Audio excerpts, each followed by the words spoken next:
Baiklah, teman-teman yang dimuliakan oleh Allah Subhanahu wa taala. Pada bahagian kedua ayat ini, iaitu inni ja'ilun fil ardi khalifah. Sesungguhnya aku, yakni Allah, ingin menciptakan, ingin mengadakan pada bumi itu khalifah. Ada satu jawatan, ada satu posisi yang bernama khalifah.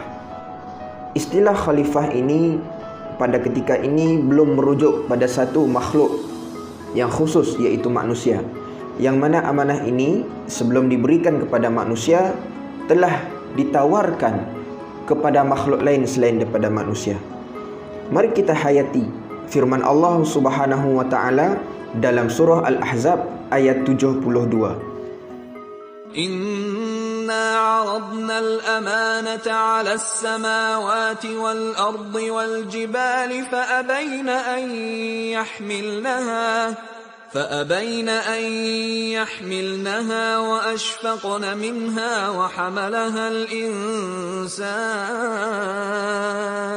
إنه كان ظلوما جهولا.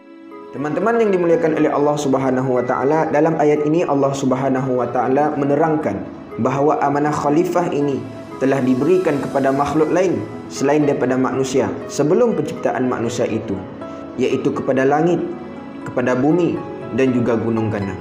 Akan tetapi mereka menolak, dalam erti kata bukan mengingkari perintah Allah Subhanahu wa taala, akan tetapi kerana mereka risau tidak mampu untuk melaksanakan tugasan ataupun amanah yang diberikan oleh Allah Subhanahu wa taala, maka Allah Subhanahu wa taala memberikan amanah kekhalifahan ini kepada satu makhluk yang namanya manusia. Dan Allah Subhanahu wa taala memperingatkan sesungguhnya manusia itu amatlah zalim dan bodoh. Mengapa Allah Subhanahu wa taala berkata sedemikian? Kerana kebanyakan manusia yang menerima amanah ini, mereka tidak berlaku dengan adil dan mereka jahil kerana amanah ini akan dipersoalkan di hari akhirat kelak. Teman-teman yang dimuliakan oleh Allah Subhanahu wa taala, istilah khalifah disebut di dalam Al-Quran sebanyak 2 kali. Yang pertamanya di dalam surah Al-Baqarah ayat yang ke-30 yang sedang kita bicarakan pada kali ini, dan yang keduanya di dalam surah Sad yang menceritakan berkenaan kekhalifahan Nabi Daud alaihi salam. Justru apakah masuk khalifah? Dari sudut bahasa diambil daripada perkataan Arab, iaitu khalafa, bermaksud pengganti. Dalam erti kata lain, khalifah juga membawa maksud penguasa, pentadbir, pengurus, penyusun, pemakmur bumi Allah Subhanahu wa taala dengan syiar Allah Subhanahu wa taala yang diajar melalui para nabi dan para rasul.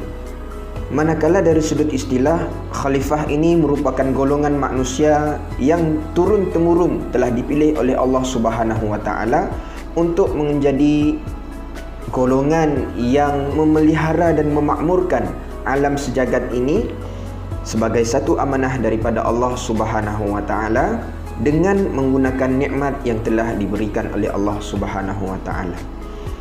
Khalifah yang pertama adalah Nabi Adam alaihi salam, diikuti dengan khalifah penggantinya selepas itu anaknya Nabi Syith alaihi salam, kemudian pergi kepada Nabi Idris alaihi salam sehinggalah kepada Nabi Muhammad sallallahu alaihi wasallam. Amanah khalifah ini merupakan satu keistimewaan kita sebagai manusia yang diberikan oleh Allah Subhanahu wa taala. Amanah ini tidak diberikan kepada para malaikat, apatah lagi kepada golongan dan bangsa jin. Manusia diciptakan dengan sebaik-baiknya, seperti firman Allah Subhanahu wa taala, "Walaqad khalaqnal insana fi ahsani taqwim." Dan sungguh kami ciptakan manusia itu dengan sebaik-baik kejadian.